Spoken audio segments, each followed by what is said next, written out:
Maharashtra superfast news चॅनलमध्ये आपले सहर्ष स्वागत आहे। खास सत्याची धार लेखणीची महाराष्ट्रातील ताज्या आणि वेगवान बातम्या पाहण्यासाठी आपल्या हक्काचे चॅनल शेअर करा, लाईक करा आणि सबस्क्राईब करा।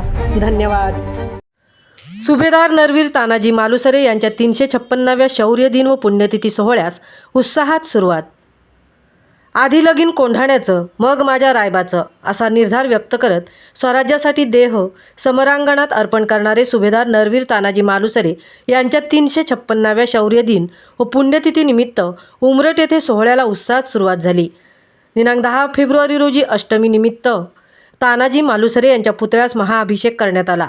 तसेच संत ज्ञानेश्वर माऊली यांच्या हरिपाठाचे सादरीकरण करण्यात आले। आज सकाळी सुभेदार तानाजी मालुसरे व शेलार मामा यांच्या समाधीस्थळी महाअभिषेक करण्यात आला। हा विधी रायगड जिल्हा परिषदेचे माजी उपाध्यक्ष तथा उत्सव समिती अध्यक्ष चंद्रकांत कळंबे यांच्या हस्ते पार पडला।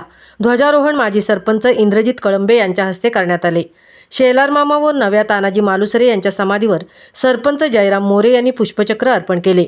तसेच नरवीर तानाजी मालुसरे यांच्या मूर्तीस नरवीर युवक प्रतिष्ठानचे अध्यक्ष अनिल मालुसरे व शिवमुद्रा प्रतिष्ठानचे अध्यक्ष प्रकाश कदम यांच्या हस्ते पुष्पहार अर्पण करण्यात आला। त्यानंतर शिवशाहीर वैभव घरत यांनी तानाजींच्या पराक्रमाचा पोवाडा सादर करून उपस्थितांना स्वराज्याची प्रेरणा दिली। त्यानंतर पालखीची भव्य मिरवणूक काढण्यात आली।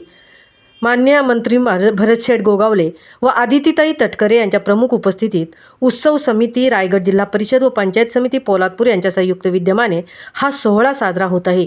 या कार्यक्रमासाठी रामदास कळंबे, उत्सव समितीचे सचिव मारुती कळंबे, माजी सरपंच चंद्रकांत गजानन कळंबे व सर्व ग्रामस्थ विशेष मेहनत घेत आहेत। उमरठ नगरीत शिवभक्तांनी मोठ्या संख्येने उपस्थित राहून नरवीर तानाजींना अभिवादन केले। महाराष्ट्र सुपरफास्टसाठी प्रकाश कदम, धनराज गोपाळ, सहतृप्ती भोईर, पोलादपूर।